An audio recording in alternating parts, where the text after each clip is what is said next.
नमस्कार प्रियंका ओडिया रसोई रे आपण समस्तंको अनेक अनेक स्वागत। आज मु आपण मानक सहित आलू दम रो रेसिपी शेयर करी ताहा पुणी मो स्टाइल रे। तेबे वीडियो को स्किप न करी शेष पर्यंत देखंतु। जदि एही रेसिपी आपण माननकु भल लागिबो ताहेले वीडियो को लाइक टिए करि देबे। आगो को एही परी नुआ नुआ रेसिपी जानिबा पई मो चैनल को सब्सक्राइब मध्य करि देबे। तेबे चलंतु वीडियो आरंभ करिबा। आलूदम तैयारी करिबा पई प्रथमे आमे मसला टिए तैयारी करि नेबा। ता पई एठी मु गैस रे कढ़ई टिए बसाई नेछि। सेथिरे मु 1.5 चमच जीरा दउछि, 1 चमच धनिया, 1 चमच पानमधुरी, 1 छोट खंड दालचीनी, 3टी गुजराती और 3टी लवंग दउछि। लो फ्लेम रे ए सबु को आमे 5 मिनिट पई भाजिबा। मसला को भाजिबा समय रे ध्यान देबे जेमिति मसलाटी न पोड़े। जदि मसलाटी पोड़ी जीवो ताहेले आलूदम रो टेस्ट जम्मारू भल आसीबनी।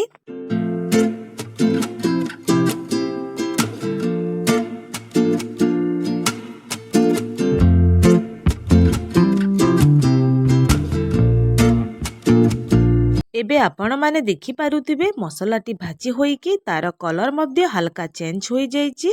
एबे गैस रो फ्लेम को ऑफ करिकी एहा को आमे ठंडा हेबा पई देबा। मसला ठंडा हेबा परे मसला को मु गोटे गिना को काढ़ी नेइची। एबे एथिरे मु 5टी सुखिला लंका दउची। ता सहित 14-15टी काजू को मध्य एथिरे दउची। काजू और सुखिला लंका को मु गरम पानी रे 1 घंटा पई बतुराई नेइथिली। एथिरे दरकार अनुसार पानी देकी ए सबु को आमे चिक्कण करिकी बाटी नेबा। एबे आपण माने देखि पारुथिबे मसला को मु भल भाबरे बाटी नेइची। एबे आमे नेक्स्ट प्रोसेस आड़ को जीवा। एबे गैस रे मु कढ़ई टिए बसाई नेइची। सेथिरे मु 3 चमच तेल दउछि। एबे एथिरे आमे आलू देबा। मु आलूदम तैयारी करिबा पई छोट साइज रो आलू नेइची। ताकू सिझेइकी तार चोपा को मु छड़ाई नेइची। आलू को आमे कलर चेंज हेबा पर्यंत भाजिबा।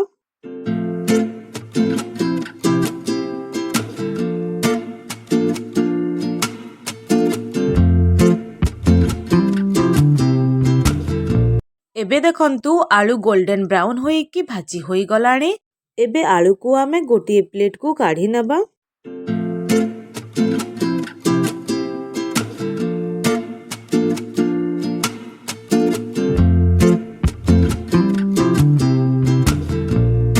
एबे सही तेल रे आमे गोटे तेजपत्र देबा, हाफ चमच हलदी देबा। एबे एथिरे पूर्वरु प्रस्तुत करी रखिथिबा मसला देबा,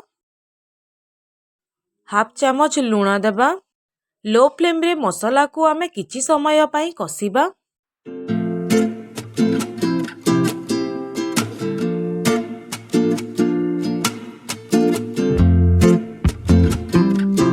जेउ गिना रे मसला को बाटिकी रखिथिले सेही गिना रे अध गिना पानी देकी एथिरे देबा। पुणी थरे मसला को किछि समय पई भाजी नेबा।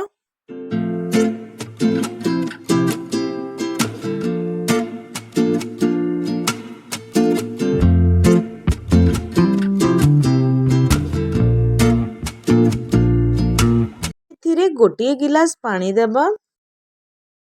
ए सबु को भल भाबरे मिसाई नेबा।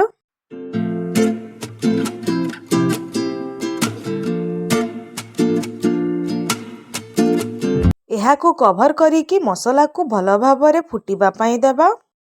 एबे लिड खोलिकी देखिबा। देखंतु मसला भल भाबरे फुटी गलाणी। एबे एथिरे गोटे गिना दही देबा। गैस रो फ्लेम को हाई करिकी एहा को लगातार भाबरे चलाई नउथुबा।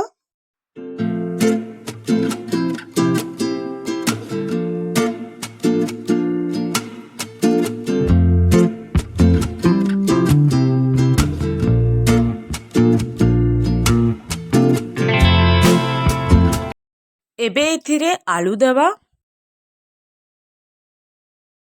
ए सबु को भल भाबरे मिसाई नेबा।